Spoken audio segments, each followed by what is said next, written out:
guys, oh. Nilagay ko siya sa malaking malaking pad kasi dumami na siya at tumaba na siya.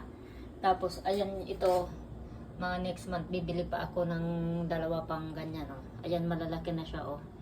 Ayan, gumawa ako ulit na isa. Dati binili ko lang yan ng $2. Ang liliit niyan. Ang liliit niyan dati, ngayon ang lalaki na nila. 'Di ba? Ang lalaki na nila. Ayan na yung isa, oh. Nilagay ko sa malaki. Diba? Gaganda tingnan. Ayan yung binili namin ni Sis Ade sa nagpunta kami ng festival. Ang bawat isang ganyan yan, $2. Ang liit lang yan dati. Ito, ganyan lang yung kaliit dati ko binili. Ayan na siya, malaki na siya. Oh, dumami na, humaba na, kaya nilipat ko dyan. Ayan, ginawa ko na lang yan ulit. Tapos ito, oh. $2 lang isa niyan. Tapos ngayon ang lalaki na, diba? Mabuhay naman siya ulit. Bye-bye!